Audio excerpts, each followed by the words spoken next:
So I've had this card for almost 3 years now, and it's time to break down everything I've gained and lost from this card and to finally figure out was it all worth it in the end. In this video, we'll deep dive into the welcome bonus offer I secured, how much money I've paid for in terms of annual fees, how much I've used the card in general, and finally how much I've earned from the card. Then we'll wrap up this video by talking about some of the tips that I've learned from having the card for a while, some trips that I've already been able to go on due to the points that I've earned from this card, and the cool trips that I have planned for the future. So for the welcome bonus offer, I got the initial offer when it first came out in November of 2021.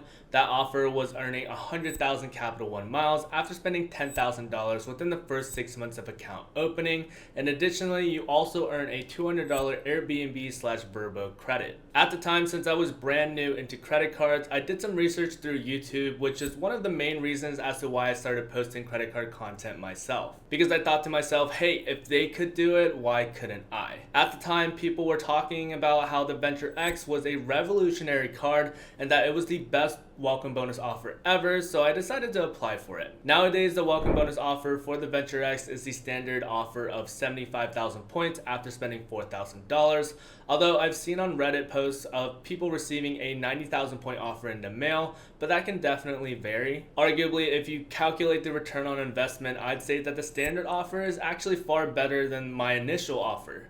If you standardize the point value to 1 cent per point, the standard offer nets you a return of 18.75%, while my offer nets you a return of a measly 12%. Going into what the Venture X provides in terms of being called a premium travel credit card, it's a $395 annual fee travel credit card and is Capital One's premium flagship product. It earns 10x back on hotels and car rentals, 5x on flights via Capital One's travel portal, which is key to mention, and then 2x on everything else, which helps to make it an extremely great and competitive catch-all credit card.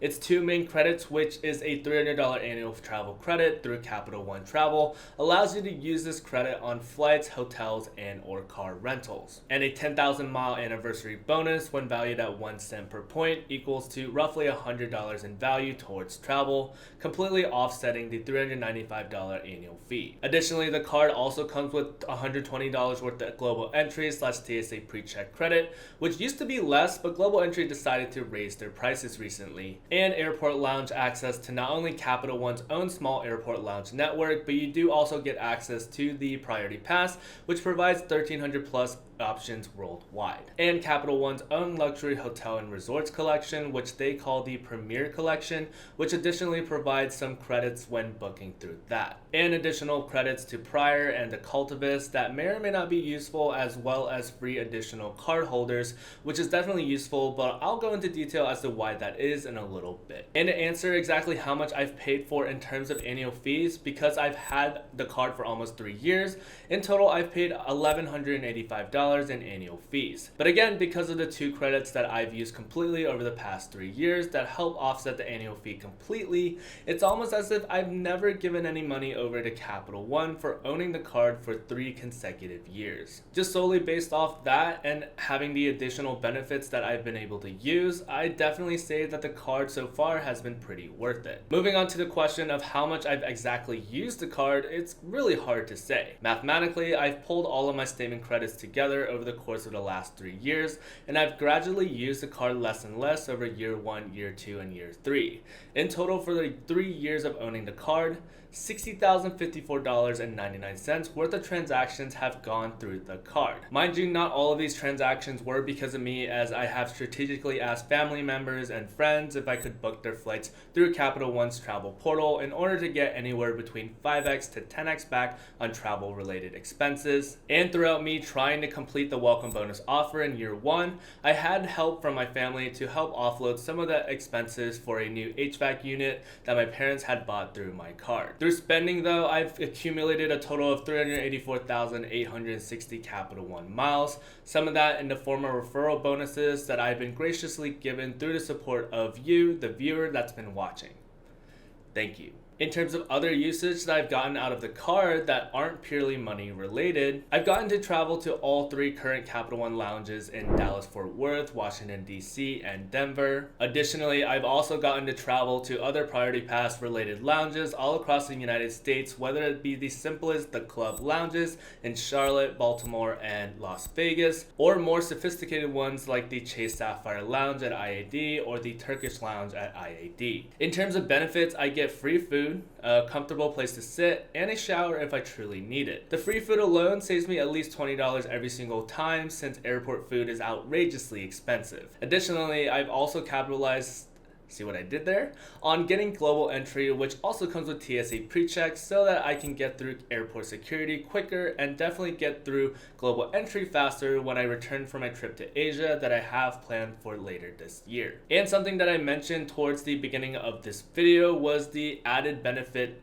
authorized users. When other premium travel credit cards like the Platinum or the Reserve requires hundreds of dollars in order to get the same benefits as the primary card holder, Capital One allows 4 free authorized users. This means that whoever you're able to give these authorized users to gets the same airport lounge access and protection benefits that the Venture X offers, which helps not only get my parents to go to visit the motherland for completely free due to the points that I'll talk about in just a little bit, but also allow them to travel in luxury by staying at Priority Pass lounges over in Asia that are notoriously better than anything offered stateside. Overall, it's hard to really break down how much true value I have gotten from the card over the past 3 years, but I at least know that all of the value that I have gotten has been completely for free due to the fact that the Capital One Venture X is a free premium travel credit card. So again, I definitely think that overall, owning the Capital One Venture X is definitely worth it. Moving on, before I reveal some of the trips that I've been able to book completely off of the points alone, saving me even more value, I did want to briefly mention the potential downsides of having the Venture X if you don't have it already. One of the major downsides to this card is that I can't reasonably see it being a free travel premium credit card for much longer. If I've learned anything from being within the credit card game, good things tend to come to an end. It's not like the Venture X was exactly the same as it first came out when it was released in November of 2021. Throughout the years, we've seen multiple downgrades to the card, whether it be big ones or small ones. The biggest one probably being the downgrade of the Priority Pass benefit that the Venture X initially offered. If you didn't know, the Priority Pass really has 2 components to it. On one side, it offers free lounge access to 1,300 plus lounges worldwide, and on the other side, it offers stipends for airport restaurants. A perk that within the credit card ecosystem is a benefit that is rarely offered. Most premium credit cards like the Platinum or the Reserve all have the lounge access but have stripped away the restaurant benefit, and initially the Venture X did offer both. Another negative about Capital One, not really the Venture X, is how slow the Capital One airport lounge network is being built out. With new Chase Sapphire lounges seemingly popping up all the time, Capital One has made promises of lounges being open at certain times, but then time and time again have fallen short of their expected timeline. The DFW Lounge, Capital One's flagship lounge, opened its doors in 2021 with promises of others opening in 2022, only to open later in 2023. There's also been hints at new lounges and a new concept called Capital One Landings, which will focus on food, but again, no guarantees on when they will open at this time. I've also heard that the travel portal can really be a hit or miss depending on who you ask. If you look on Reddit, there's probably hundreds of stories mentioning how cancellations that happen outside of the portal inadvertently cause a lot of issues with refunds if you book through the portal. I haven't personally had any issues and have actually had a pretty good experience overall with the portal itself, even getting a $10 travel credit just because of a price drop protection that comes with the portal itself. And last but not least, I revealed how many points I have earned through having the Capital One Venture X for the past 3 years, and it's well documented on my channel as to how I've used those points thus far. In a video titled How I Helped My Parents Save $2,681.91 to go visit home, I talked about how I used a bunch of my Capital One miles in order to help save my parents a ton of money to travel back to China for free. $2,681.91 was saved that can otherwise be used for a rainy day. Additionally, my little brother recently went to Shanghai to visit his girlfriend, and I was able to use 76,000 Capital One miles through Cathay Pacific so that he could save $1,500 for a rainy day. And finally, this is going to be documented in another video later this year, but I am planning to go to Japan with my girlfriend for completely free through the access of Capital One miles and chase ultimate reward points. Again, saving thousands of dollars for a rainy day. So after hearing about all of my personal experiences with owning the Venture X, do you think it's been worth it to have the card for the last 3 years? I'll let you make your own decisions, but as for mine, I think it's been definitely worth it. Thank you so much for watching as always. Stay safe out there, everybody.